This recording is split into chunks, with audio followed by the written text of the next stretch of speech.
38. From Oh. one to the I shop. came off here. Yeah. My grandpa, That was from what I before my understand, parents he had even walked the route, he'd be gone for a month at a time. Really? Yeah, he did, he had Really? steps. I remember my dad at one time did what he called homebrew. I guess it was like he tried to make beer, I don't know. Homebrew, my Then dad later he did. married the moonshine maker's daughter. Yeah. Well, Perry's family only married several women at a time, so I don't know. Are you sure you're the only one, or is there more? Only one left. Is that why you left the Mormon church? Cause you couldn't handle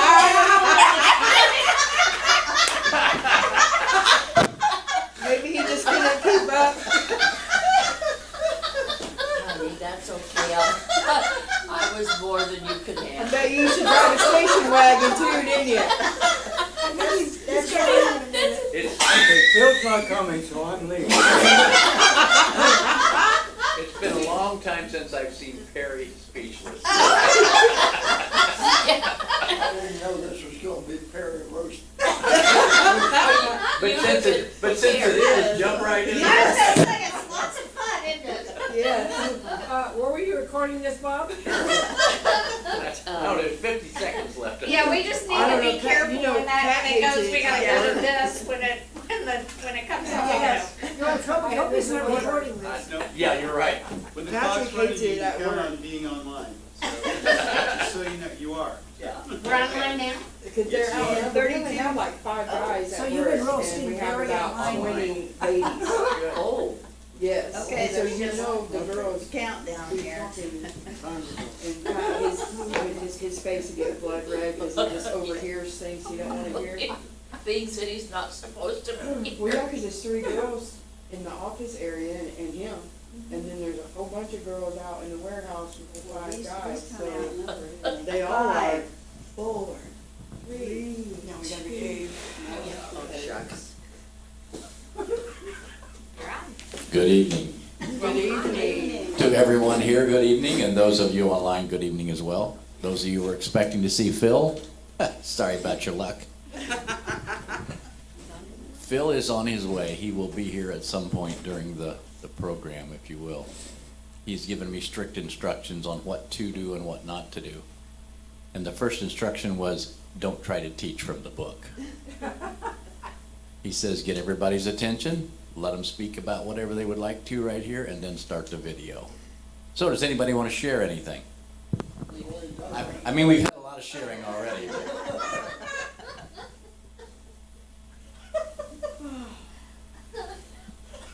Does anybody have anything else? Or we can go straight to Sandy and let Sandy do. You think we ought to just do Sandy and get with the program? Okay, let's start the video, Ron. Safer.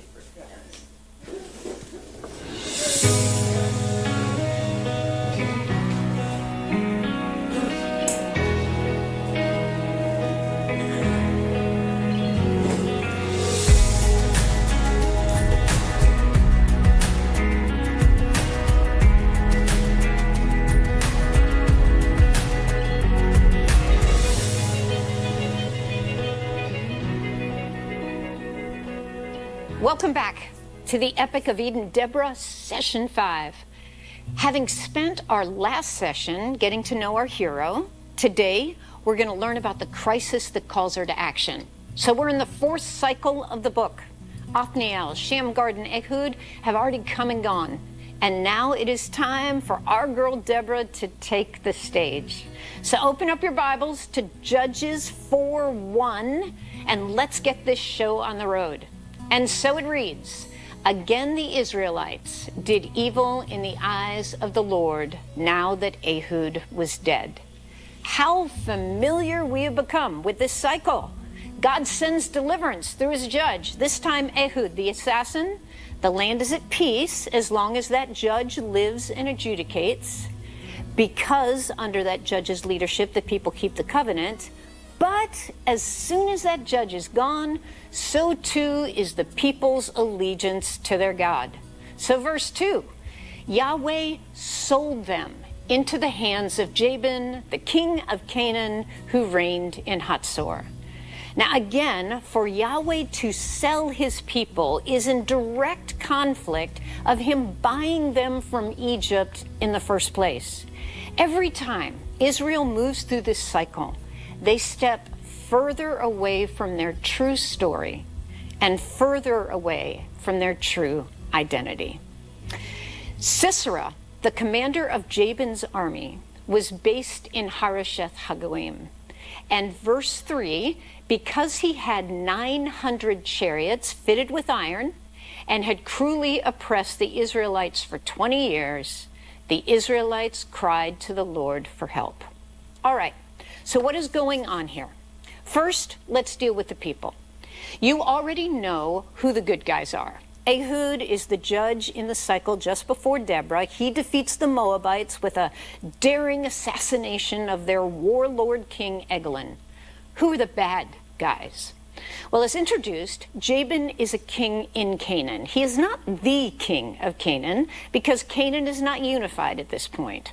Rather, he's claimed one of the more influential city-states as his power center. That's Hatzor. Now, you've seen this name before, because Hatzor is named in Joshua's conquest as the head of all these kingdoms. In the northern campaign, that's in Joshua chapter 11. Now remember our map? Hatzor is a massive city with phenomenal temple and palace architecture. It's situated astride the Via Maris, so Hatzor was considered the city to capture in the north for this millennia. Now, in this particular season, when Canaanite power had been splintered by the Israelite conquest, when Egypt was weak and focusing its energy at home, Jabin is a mob boss of sorts. He's laid claim to Hatzor and is in league with our next bad guy, Sisera. Who is Sisera? Well, he is Jabin's general, and his military post is at Megiddo. Now, you've seen this city before, too. Incredibly strategic. Megiddo controls the entrance to the Jezreel Valley. Remember this place from our real space study? The breadbasket of Canaan? This is the only east-west pass through Canaan. The Via Maris passes directly through this valley, and of the 3 passes that will allow any army or caravan in or out, the Megiddo Pass is by far the most important. As a result, the city of Megiddo was first built way back in the Neolithic age. That's like before 5000 BC. And it's 26 layers of occupation. That means 26 additional generations living on that property show how valuable the city was. And as Thutmose III of Egypt said, again, 3,000 years ago, quote, "The capture of Megiddo is the capture of 1,000 cities." But Sisera is specifically associated with the toponym Harosheth Hagoyim. Now that's a mouthful, isn't it? The phrase translates, "the places plowed by the nations." Anson Rainey describes the region as the expansive plain east of Megiddo, a place of royal estates. What does that mean? Well, it means that the pharaohs had captured and controlled this very fertile land as empire-sponsored plantations for hundreds of years. And the Amarna letters, that's a late bronze archive of Egyptian correspondence. It records that the pharaohs were demanding the Canaanite kinglets to supply labor for those plantations long before Israel ever showed up. Labor conscripted by an array of methods. In other words, when you hear the word plantation in their world, it's going to sound an awful lot like the word plantation in our world. So it seems that during Israel's settlement period, when Egypt was weak and Canaan was fractured, Sisera, likely not a Canaanite himself, and Jabin, definitely a Canaanite, joined forces to control the region for themselves, and they are imitating Egyptian methods by, quote, cruelly oppressing the Israelites as forced labor on those same plantations. So take a look at this map on the screen and see that it is the tribes of Asher, Zebulun, Naphtali, and Issachar who should be benefiting from the fertile fields of the Jezreel Valley. But instead, they are looking on while the Canaanites reap the benefits of their inheritance. So as Judges chapter 1, verses 30 through 33 tells us, Zebulun did not drive out the inhabitants of Kitron or the inhabitants of Nahalal. Naphtali did not drive out the inhabitants of Bet Shemesh or the inhabitants of Bet Anat, but lived among the Canaanites. So how many Israelites do we think have been stripped of their property in these 20 years of oppression? How many had lost sons and husbands in failed attempts at resistance against Sisera and Jabin? How many farmers had given up and sold themselves as slaves to the empire? And how many families, in a desperate attempt to feed their children, had found themselves forced to sell one of those same children to feed the family? I'm going to guess at this point a lot. So why were our Israelites so vulnerable to Sisera and Jabin? The answer is provided in chapter 4, verse 3. Because Sisera had, wait for it, 900 chariots fitted with iron. Let me tell you a bit about chariots. A chariot is best described as a mobile artillery unit. One guy drives, one guy shoots, and if there is a third guy, the shalish, he does all the other stuff. The great advantage of the chariot as a war machine was its speed, which permitted it to drive circles around the infantrymen, firing arrows relentlessly while staying out of range of the opponent. Once the chariot force had succeeded in throwing the enemy formation into disarray, then the chariotry would regroup and charge. Now, E.W. Hannum, SFC retired U.S. Army, who's in the audience when I was test driving this curriculum, he compared the function of an ancient chariot to a tank. And he showed us this cool little video from the U.S. Army of tanks bounding over the top of their opponents, firing like there was no tomorrow. So get that image in your brain. How does one go about fighting a chariot force? Well, as military expert S. Weingartner tells us, quote, it took a chariotry to fight a chariotry. And as the appurtenances necessary to a chariot unit were super expensive, typically only the superpowers had them. In sum, chariot forces were the nuclear arsenal of Israel's world. So the fact that mob boss Jabin had Sisera's arsenal of 900 chariots at his disposal, completely overwhelming. And as Sisera's chariots are described as chariots fitted with iron, likely iron axles and parts of the wheels, not the entire vehicle, that would be too heavy, defeating that chariotry was strategically impossible. And can I remind you from our study in real time that this is the Iron Age, which means that iron is brand new. And iron will cut through bronze, the last technology, like a knife through butter. Folks, Sisera is undefeatable. So take a look at your screen. And there you will see a well-known image and a stylized image of an Egyptian pharaoh at war on his chariot. Now, stylized means that there isn't a hair out of place, the horses and the dogs are all posed, and the pharaoh looks of course, amazing. But it still gives us a great view of what an actual chariot looks like when it's in action.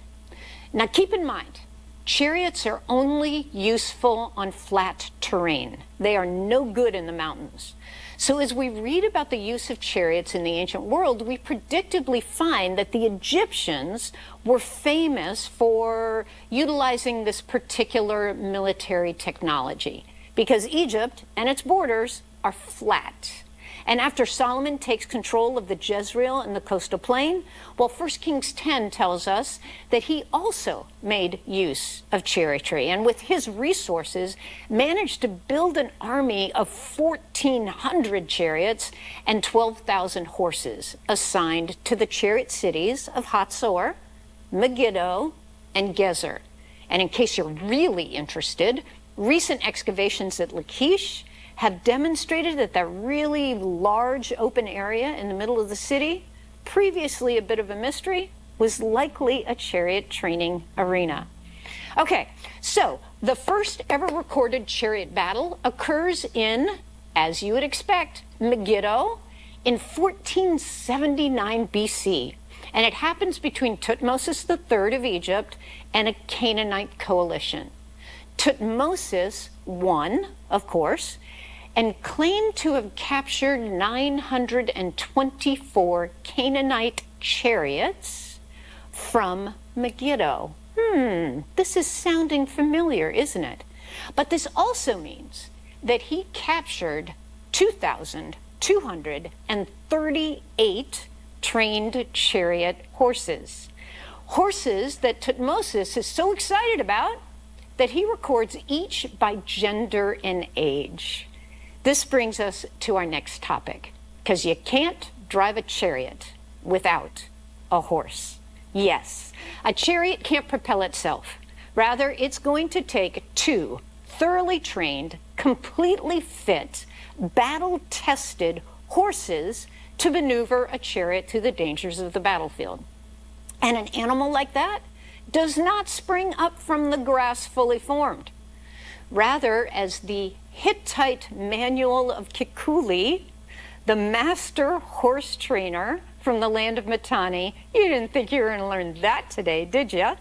But as that manual teaches us, it takes a tremendous amount of effort to get a horse into the type of condition and training so that he can actually pull a chariot. And I don't know about you, but I think it is so super cool that we actually have a horse training manual coming out of the ancient world. It's kind of like the ancient Near Eastern version of how to train your dragon. All right, in this manual, Kikuli details a 178-day regimen, 7 months, during which he transforms a regular horse into a war horse. As Deborah O'Daniel Cantrell describes in her oh-so-cool 2011 dissertation entitled The Horsemen of Israel, turning a regular horse into a war horse is not a simple task. You're looking at the cover of her book and a couple of my students playing in the stone horse mangers in the remains of the Megiddo stables. So what is the challenge? Well, there are two things. One, the task of maneuvering a chariot with 2 to 3 adult men over tens of miles of open terrain takes an animal with some pretty serious conditioning. Two, and something I find so interesting, horses by nature are prey animals, not predators, but prey. That means, yes, they can fight, but their first instinct is always to run. They are fast. They can jump. They will always choose to retreat from danger before confronting it. So how do you take that animal, whose eyes and ears and legs are designed to effectively detect and deflect danger, and train them to instead run headlong into danger? How do you get an animal who will leap sideways in an unexpected noise, we call that shying, or a horse that's spooked, to endure the clash of sword and shield and chariot wheel, of men yelling and projectiles flying toward them? Well, the answer is you train them. And you train them, and you train them, and you train them. You put bells on their harnesses to serve as white noise, to help the animals stay focused. You put on blinders to block their view of the other chariot wheels and the other opponents on the battlefield. So now, on top of the expense of the chariots themselves, very significant, a military commander has to invest in years of training, breeding, and conditioning to have animals that are willing and able to charge in as opposed to out of battle. And you might be interested to know that between 1991 and 1992, Dr. Anne Nyland of the University of New England, Australia, actually replicated the regimen detailed in the Kukuli text over the 7-month prescribed period. The results are published in the Kukuli method of horse fitness training. But best, Nyland claims that Kukuli's methods are in some ways superior to modern counterparts. Okay, in sum, to have a chariot force of 900 means that one also has to have a stable of 1,800 war horses to pull those chariots.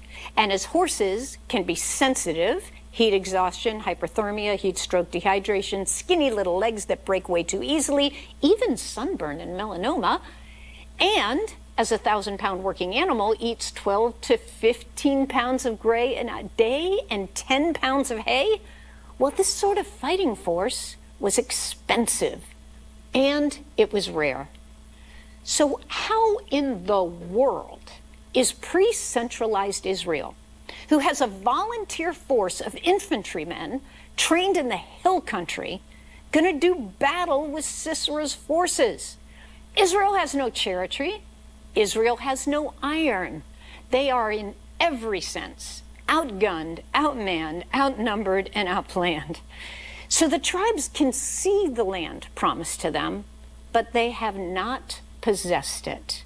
They are sitting on the edges of what is rightfully theirs, but allowing another nation to reap the benefits. Take a look at this beautiful valley again. The fertile fields, the strategic position, the highway. Why hasn't anyone been willing to put feet on the ground to get this job done? Well, the answer is pretty obvious. Because the mission assigned is stinking hard. That's why. And they are afraid. Likely, most important to our great story that matters is that these people have lost confidence that the God of the Exodus is still doing great things, that the God of their fathers is still their God. Guys, what you are looking at right here in the book of Judges, chapter 4, is the third generation. They were not there when Yahweh parted the Red Sea and then the Jordan. They did not take the risk of following Joshua into battle and seeing God fight on their behalf. And not only do they not believe that Yahweh is still doing miracles, they've never taken the risk to see him do miracles. And as a result, Naphtali, Zebulun, and Asher have been sitting on the sidelines for 20 years, while Jabin and Sisera ruthlessly oppressed the people of God. 20 years. Pause over that. Where were you 20 years ago? Where were your kids 20 years ago? How long is 20 years? I think it might just be long enough for a community to give up, to stop trying to free itself, to stop pushing back, to stop believing. So how does Deborah respond? Well, there we are in verse 4. Now Deborah, a prophet, the wife of Lapidot, was judging Israel at that time, and she sent for Barak. As introduced in our last session, Deborah is already a judge. She has already earned the respect of her people. And as we will see as we move forward, she never hesitates. To quote Michelle Knight of Trinity Evangelical Divinity School, Deborah sounds just like Moses when she speaks. And for Old Testament nerds like me, that is a really big deal. Her authority is never questioned. This woman never flinches. Now, have there been earlier military conflicts for Deborah that the narrator has chosen not to report? That's possible. Think of the prophet Jonah, for example, who according to 2 Kings 14:25, he was a career prophet in the northern kingdom, but we only have one narrative and only a hint of an oracle for this man in his entire career. And that, of course, involves Nineveh and the really big fish. What this tells us about both Jonah and the great battle for the Jezreel is this is Deborah's mightiest act. It's the one that makes the canon cut. It's the one that has been bequeathed to us. And whereas Asher, Naphtali, Zebulun, and Issachar have decided that it was easier to sit on the sidelines, to yield the territory promised to the kingdom, to others, that it was more expedient to stop resisting the influx of the Canaanite into the territory and instead start assimilating, Deborah said no. Deborah said no. Like Viola Davis in The Woman King, Deborah looks her people in the eye and she says, stand up, Israel, because there are some things that are worth fighting for. So guys, let's turn this great story back to us. And let's ask ourselves the question one more time. What is the territory that you can see from your front door that you know God has commissioned his people to secure and defend, but it isn't ours yet? I'm thinking about that new ministry to the troubled school district downtown. I'm thinking about the family next door. I'm thinking about that person in your family that is yet to feel the touch and power of God in their lives. Is that territory that you know was promised to you, to your church, to your family, is that worth fighting for? Or is it easier to just give up and assimilate? I'll see you next time.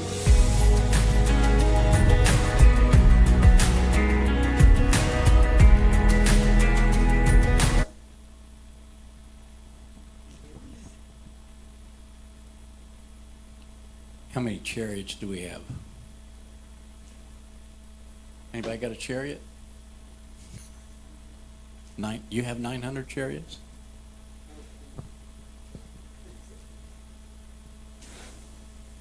I had one, but a tornado blew. Well, obviously Phil didn't show up, so. Concerns me a little bit about him, but that's all right. Yeah, I obviously. Huh? Of the video, early on, she talked about the Israelites as the prophet died, and they moved away from their true God and their true story. Now about the Israelites today, and how far now have they come away from their, at least their true story and their true God? Good point. Good point. Well, way back when we first started this, she said something that kind of stuck with me, and she sort of reiterated it now when she said that the reason that the Israelites basically, I guess, are in the where they are now is because they failed to follow God's command to begin with and to conquer the land, you know? Go ahead.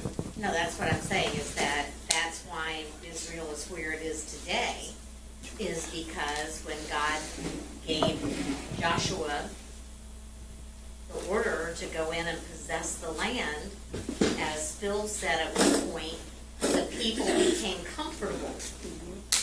They became comfortable and said, yeah, I'm good, I got my farm, I got my animals, I've got my stuff, I don't need anything else.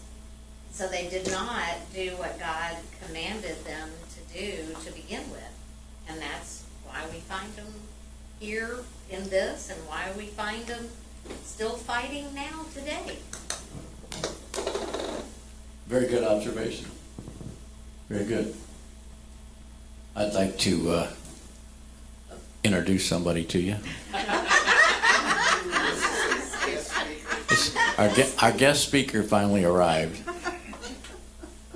Talk about coming in hot.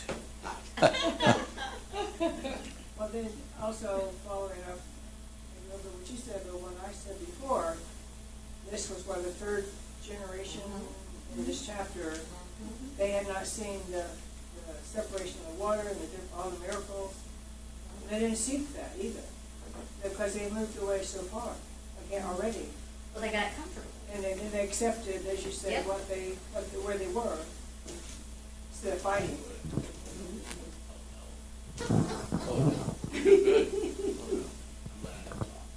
Well, that's the idea.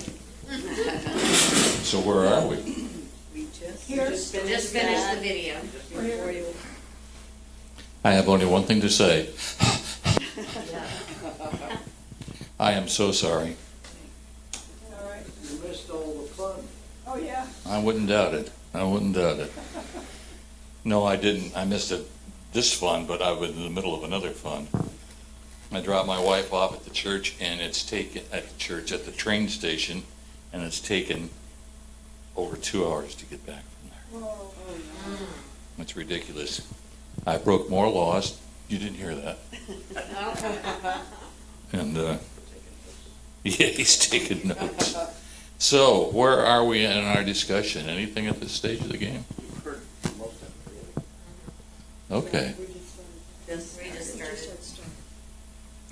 I thought that was probably one of her better lessons.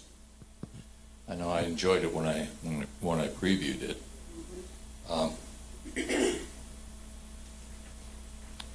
Were you surprised to hear that Sandy compared Deborah to Moses?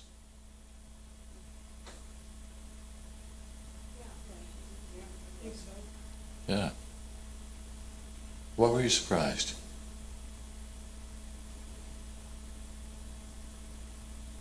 Still wrapping our brain around the fact that she was in the position she was in to begin with, let alone being compared to Moses, who was the be-all, end-all predecessor. I mean, you're in a patriotic world. You know, women, go wash the dishes, would you please?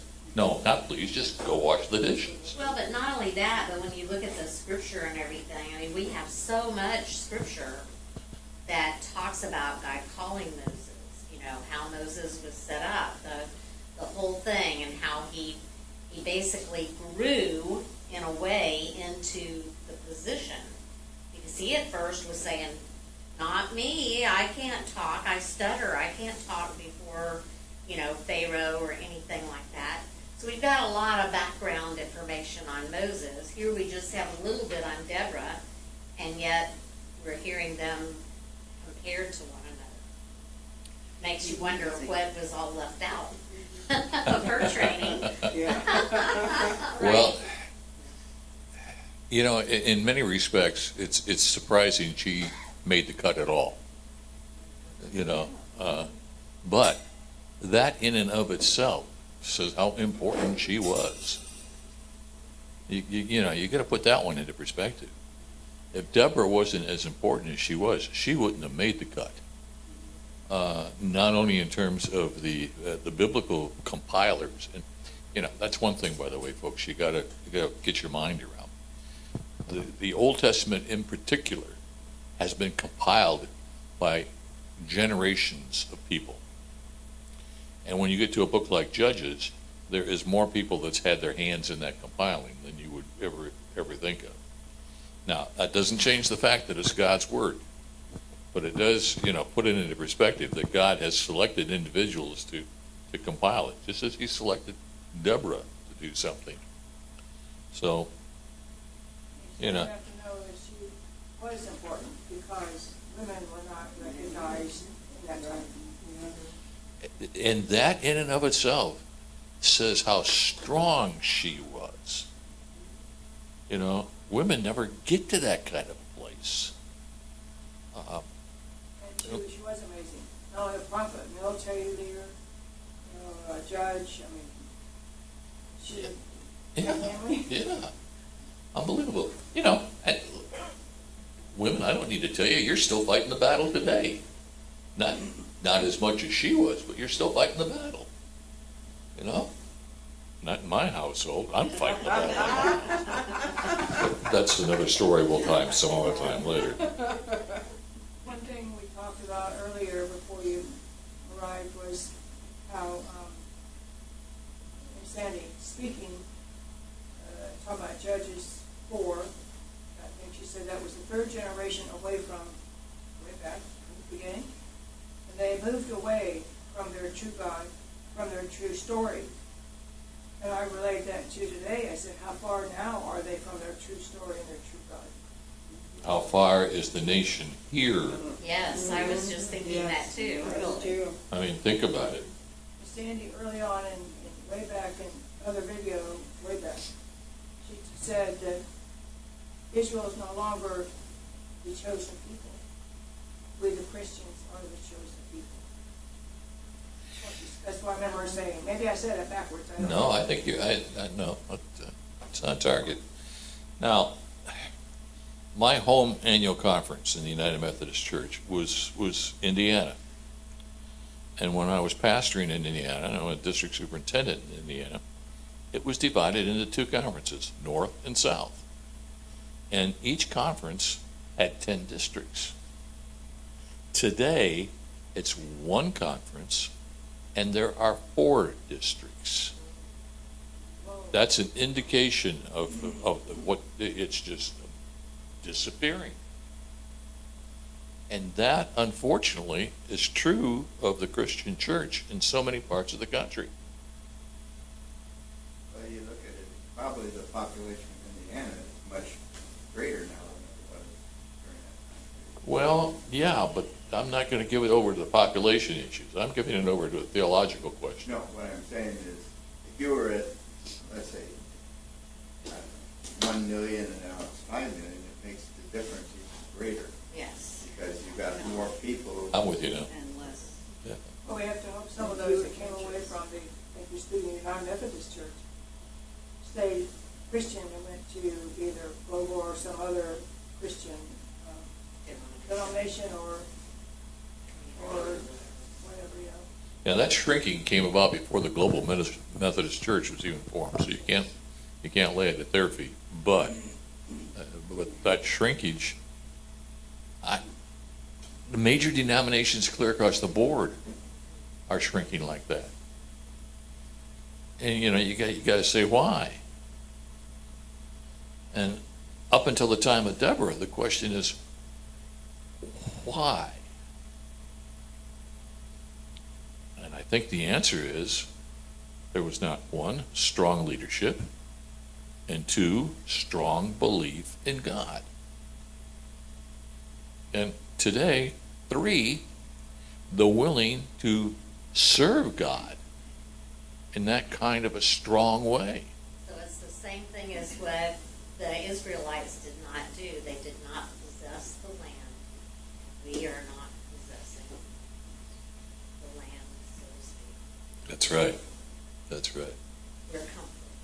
Yes. Everybody is sitting comfortable where they are and not reaching out. Now, that should say something to us, particularly at this time in our history, when we're getting ready to go down to a much bigger facility. And folks, I'm excited about that. But when you walk in it, oh, this is a church. Oh, we have arrived. Oh, isn't this wonderful? And you hear have got to help fight the temptation to settle in and just say, job's done. God has seen us to lead us into that facility, not because it's done, but because we've been faithful here. And he's saying, you were faithful with a little. Now I'm going to give you a lot and see what happens.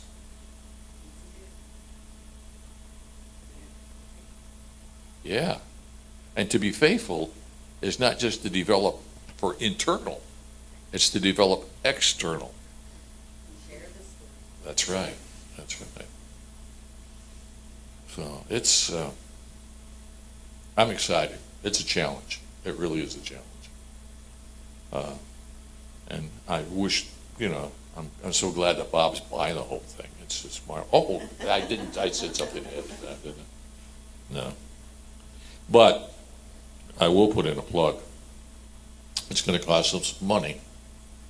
And you folks sitting around the table, I'm going to ask you to up your giving to whatever extent you can do it, because that's part of the issue.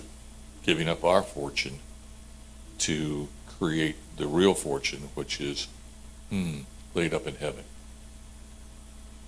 And that will help us develop a ministry down there that will be attractive to bring other people in. Because there are so many people that need to hear the gospel. There really is. And while the preacher does the job of preaching and teaching and ministering to us, we, like Deborah, are the evangelists. We're the ones that have to share. Deborah had a strong faith. She was willing to share that faith, even to the extent of bringing order back to a kingdom. Well, have you looked around the kingdom of the United States? It needs some order. And I'm not going to get political, but it doesn't need the kind of order that Trump wants to bring in, or some of the Democrats want to bring in. I don't care what your politics is. It needs order based upon faith, based upon serving Christ and bringing others to him. So. Living Rock is probably doing that. Or is that you don't see? Yeah. Doing our best now, our small space. I think it's wonderful what we've done here. I really do. And I think we've been so good at doing this that God, in effect, has rewarded us. And while this is going to cost some money, I think he's rewarded us, and he will continue to reward us so we can afford to do what needs to be done there. But his rewards are not dumped on the church per se. His rewards are given to all of us and brothers and sisters in the church that are not here. No, it's not a building. It's the rewards we get as individuals. Well, what'd you think about Barack?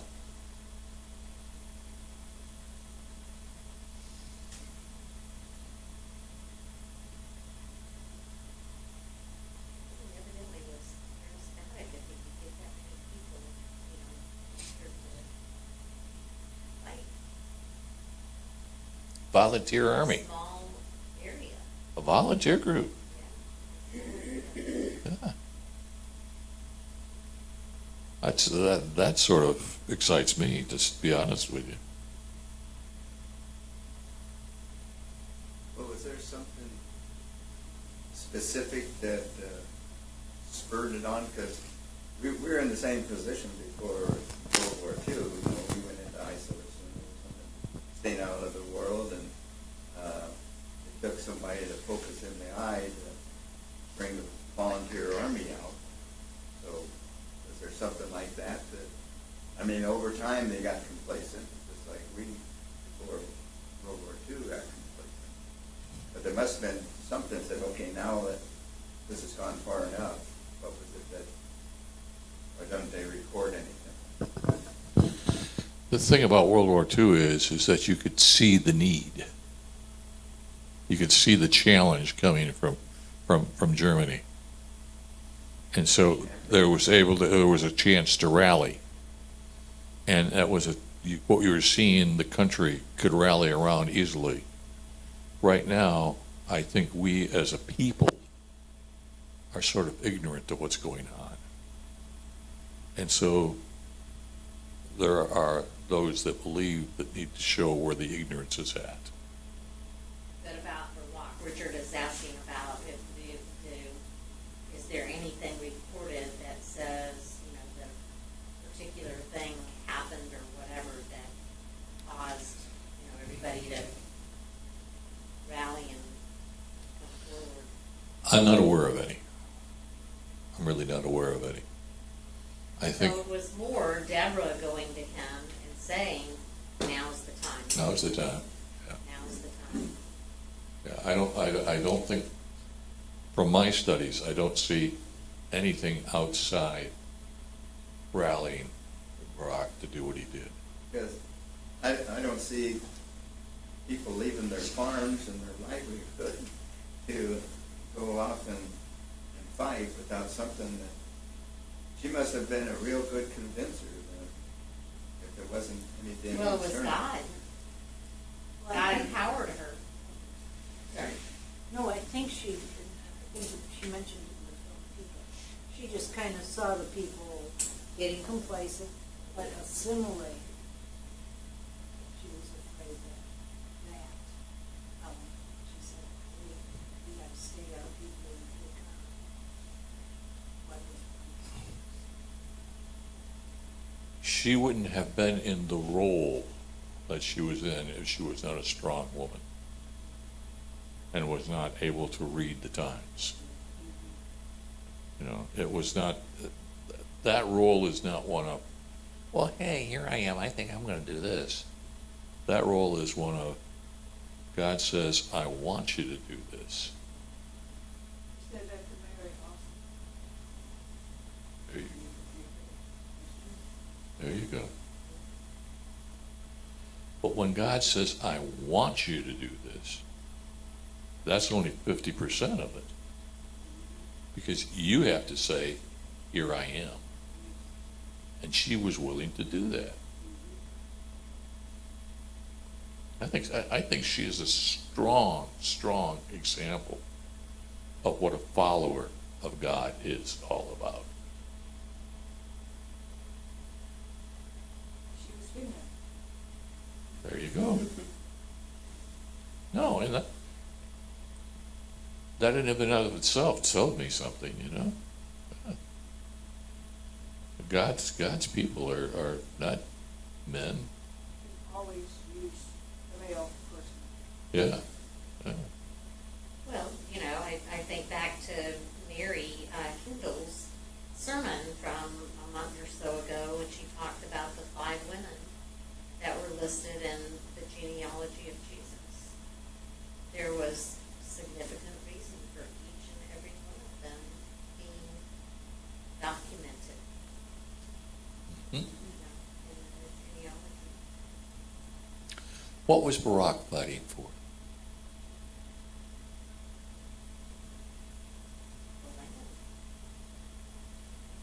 And the people. Now, what should we be fighting for? The people. And I know you don't view yourself as a fighter. You know? I mean, I'm a lover, not a fighter. Too bad Sue doesn't agree with that. But we've got to fight for the territory. It's not going to come easy. And you see, now you got Deborah as a judge. She's showing the way.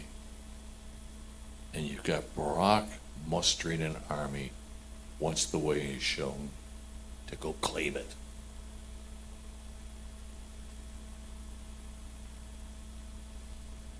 I'm really sorry I wasn't here for this whole thing, because I think this is probably the most exciting chapter in this whole book, because of just the turns that it takes. when I previewed the video, I was really excited about it, and I'm sorry that I didn't get back here in time, but I knew Bob would take care of it. I really did. Thank you, Bob. Are there other comments? I think verses 14 and 15 are some of the most important that's in this chapter, because Deborah tells Barak, "Go, this is the day the Lord has given Sisera into your hands. Has not the Lord gone ahead of you?" And then at Barak's advance, the Lord routed Sisera and all his chariots and army by the sword. That to me is the thing in a nutshell. And I think I'm going to get myself into trouble. I have some problems with some of the megachurch pastors that claim how great they are. They're not great. It's God that's great. You know.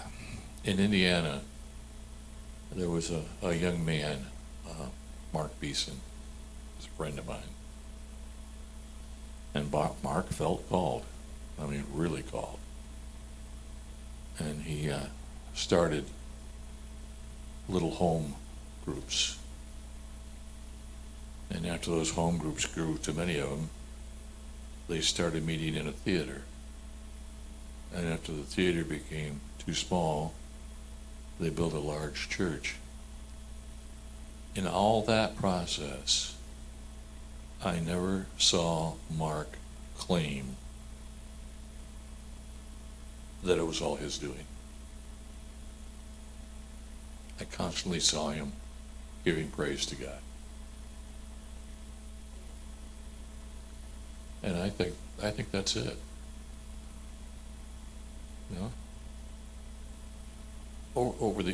I don't claim to be anything great, but God's given me some fantastic opportunities. And I think the only reason any of them succeeded is just by staying faithful. And I think you've got to remember whose war this is. We're foot soldiers. We take the orders. He lays the way. We do what he wants us to do. And I'm really excited about the pathways he's already opened up for us.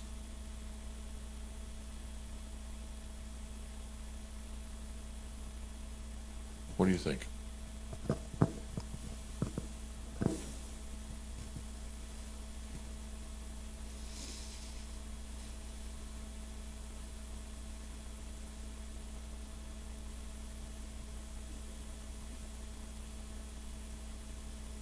What are you going to do? What do you think God is calling you to do? This is not a moment to brag, but this is the moment to acknowledge that God's calling. What do you think God is calling you to do? I think we're here, our church, there's been a lot of calling among that we, didn't even expect or ever thought about, but we felt where God was leading us and where we were following in our hearts where that needed to be, and then we need to keep that going, that we need to keep and be the people to stand up and to bring the people who need Yep. and to show them. Well, and receive those whom God is sending. Yes. That is the thing,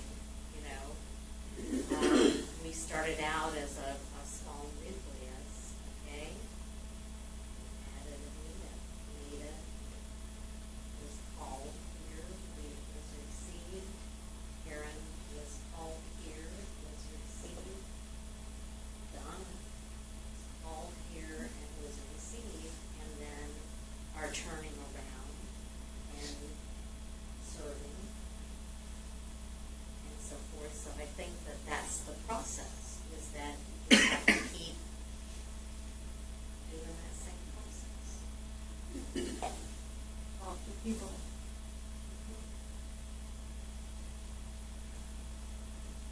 Not necessarily those you know. Sometimes they're hard to talk to anyway. That's true. Those you don't know, try to get to know them. They just don't have you all fours like I do sometimes. And that's how Teus and Jerry. Teus and Jerry came to Living Rock. We were talking to them in Dunkin' Donuts, right? In a way, the task might get somewhat easier to invite somebody to that building than to this building. This doesn't present itself so much as a church. It's not as necessarily inviting to some people. That building, I think, is done right, to present itself more as a church. Well, there's no two ways about that.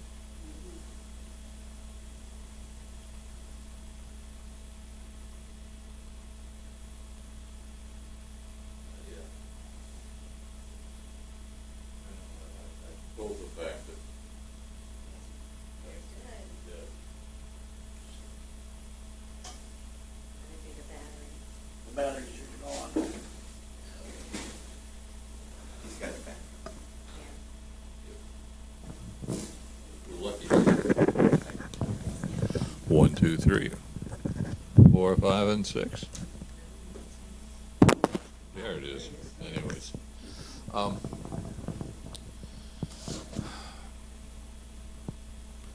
I know that I, from the very beginning of my life, knew that I wanted to be a success at something.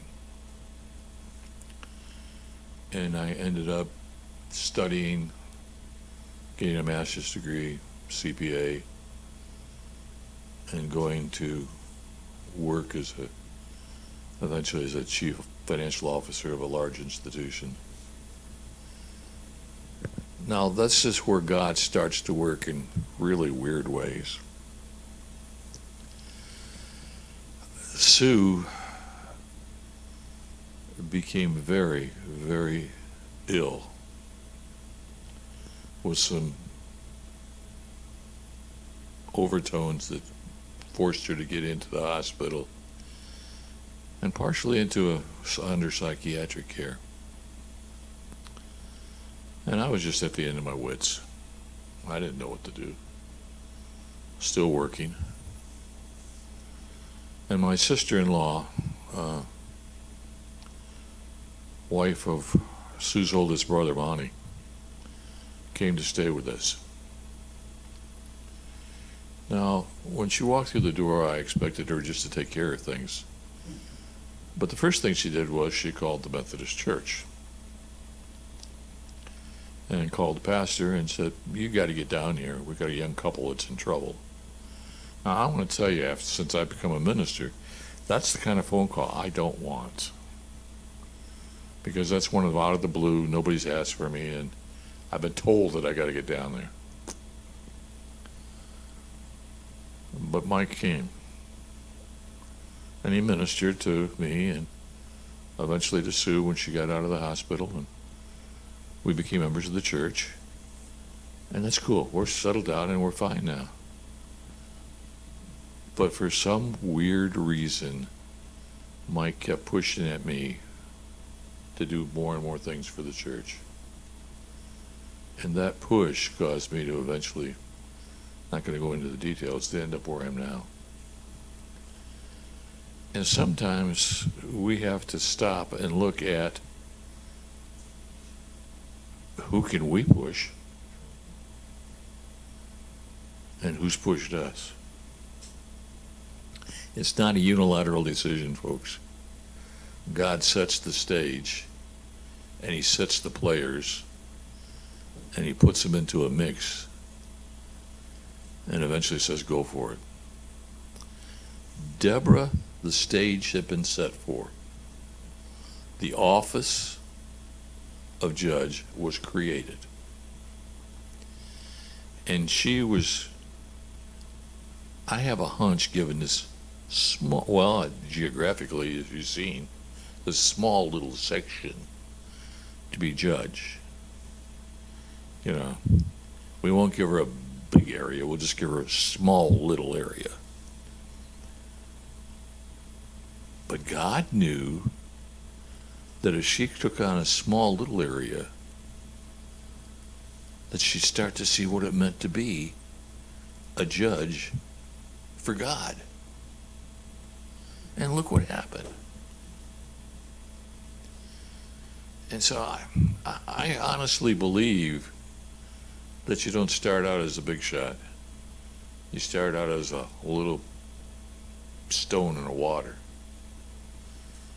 And so if you sit around this table and say, I'm not the big shot to do these things, I'm just a stone in the water, well, that's exactly where God wants to start.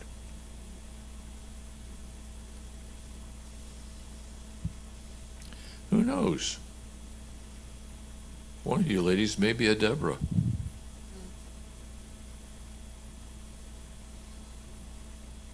Watch out, Bob.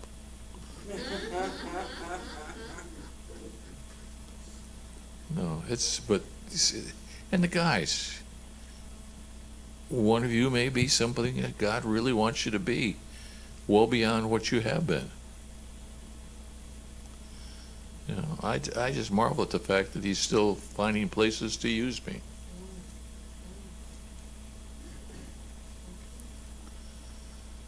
So, well, any questions? Comments? Or smart remarks? We had all the smart remarks before you came. Before we started the program. Well, I can't tell you how much I enjoy this group. I really want to thank Bob. He didn't have much choice when I called him and said, I'm not going to be here just when this thing starts, and so will you kick it off? And lo and behold, he had to pick it up after it was kicked off. Thank you, Bob. I knew it was gonna be something, you said, shut up and listen. I don't think I said that. I did call down the fire of God, though. No, thank you. Any other comments? Questions? Are you enjoying this? I want to tell you something. I had planned, and I will do after this, something out of the New Testament. But with us looking towards moving into a new facility, I'm going to want to take a time lapse, because we're going to be really, really busy with that. Yes. So when we finish Deborah, we're going to shelf this group until after we get into the new facility. And we've still got a few chapters yet to go. 3, because there's 8 chapters. Yeah, 3. Others have, there in that facility. Pardon? Others have. Yeah. So our predecessor has grown there, and now they had to move again. Yep, and that's good. That's good. All right. Volunteer for prayer tonight? Didn't think so. Father, I thank you. I'm excited about how this went on and unfolded, because you provided the leadership and the people to discuss, and I thank you for that. I thank you for each one of us around this table and the gifts that you've given us. May we continue to use our gifts, and when called upon, may we push ourselves even farther. Bless us now, Father. And I selfishly ask a blessing upon Sue as she's traveling to our daughters to help take care of a real mess and get them back on track. Guide her and bless her, will you please, God? In your Son's name.